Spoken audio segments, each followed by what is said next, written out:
Hello everybody, and welcome to a triple feature review.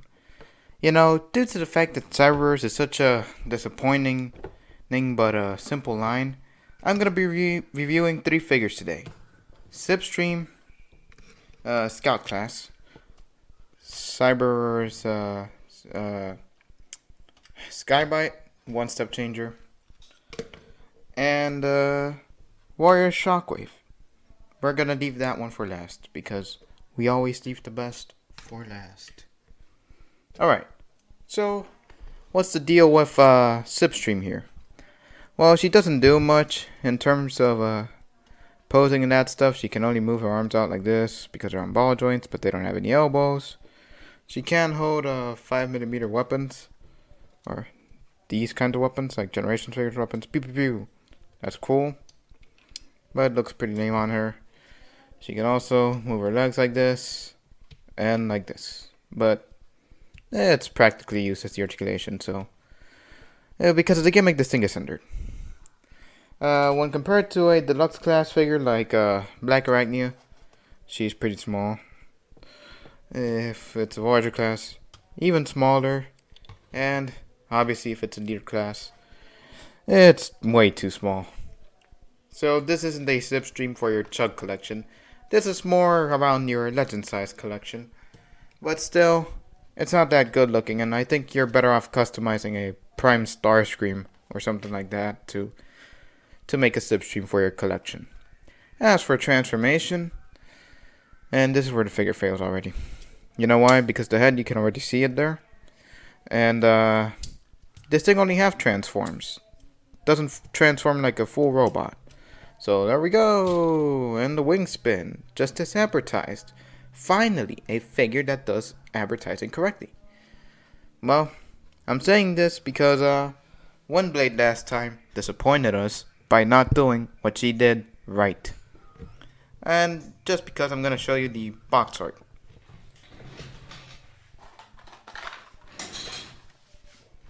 And here it is. Oh well, it actually doesn't look that bad. It actually looks good. Oh well, that's enough of that.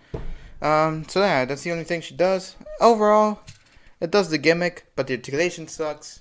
And this isn't a very good Legends class or Scout class figure, so I'm gonna have to give it at least 6 out of 10, because the gimmick is fun. Alright, next up, One Step Sky-Byte. This time I don't have the box because it was pretty boring, so I had to keep it away. So this is the only thing he does for his gimmick, which is the spinny thing, which is pretty satisfying, but kind of hard to keep on going.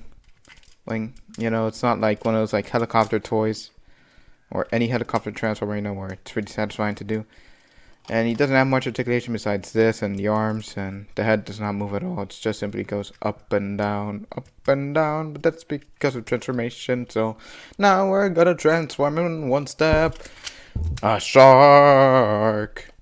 Dun dun dun dun dun dun dun dun dun dun dun dun dun dun dun.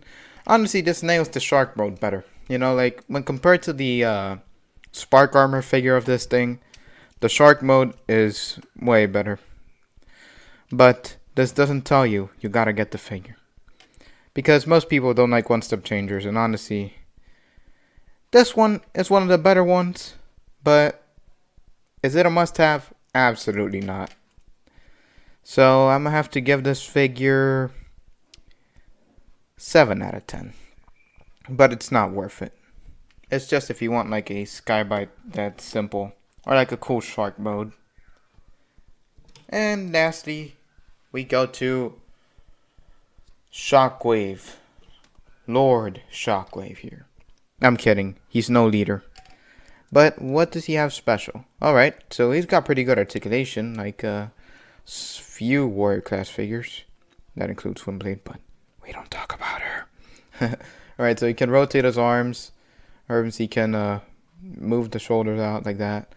He has ball joints here, but they're really loose. Well, kind of loose, but they're there. His legs are on universal joints, so he can go forward and back like that. And he also has a thigh rotation, which is nice. A knee bend and foot doesn't count. That's just for transformation. So overall, it's not that bad. Its head is fused, and this thing just moves because of transformation. As for the gimmick, it's the wave cannon.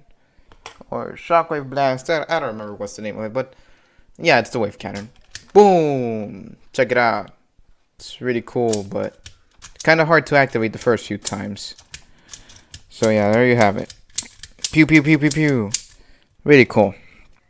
Reminds me of a MechTech figure. Yeah, those things were pretty popular during my time. Well, let's see if it focuses. There it is. Alright. So, overall, this figure's not that bad. I honestly really like this and still like this now, you know. Because it's so Shockwave, you know. I couldn't stop saying that phrase a lot. So, the Shockwave is a really good toy. Well, in robot mode. Now let's see the vehicle form. Or alternate form. So, first of all, you get that cannon in. You move the arms like this. Then just rotate those down. Like that. 1, 2. And this thing just literally, you do it like that. No problems.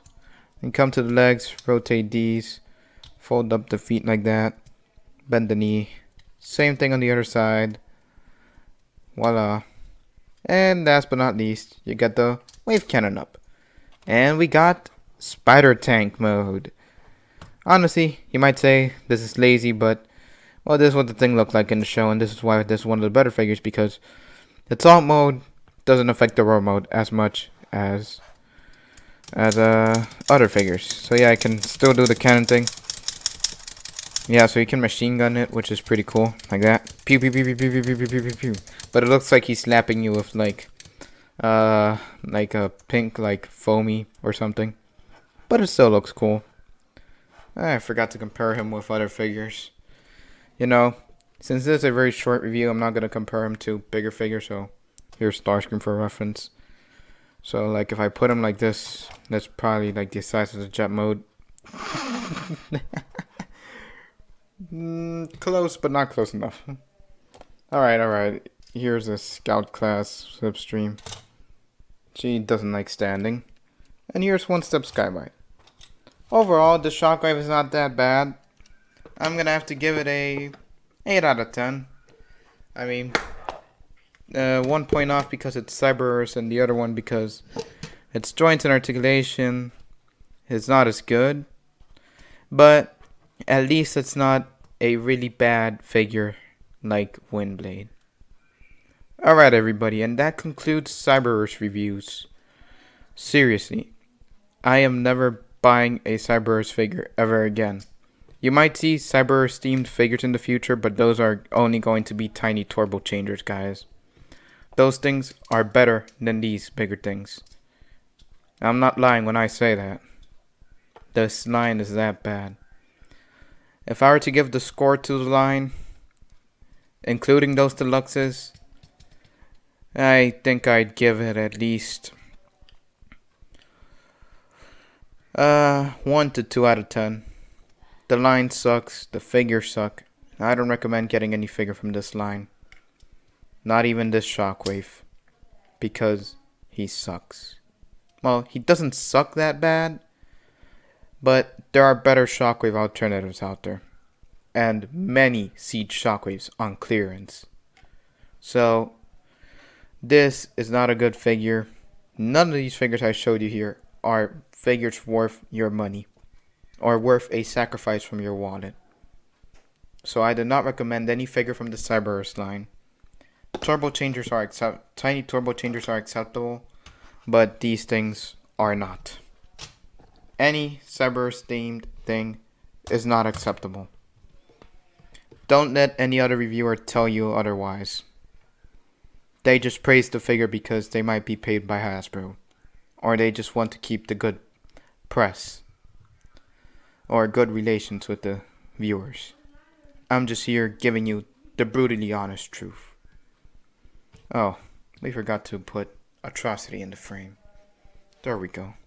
Now the talking bad about this line makes more sense. Alright. So that concludes today's triple feature and the cameo of a worst figure ever. So yeah, thank you for watching. And if you like this video and want to see more, please leave a like, a comment maybe, telling me that you liked it, or tell me what you didn't like about it. And also, if you want to see more, please subscribe.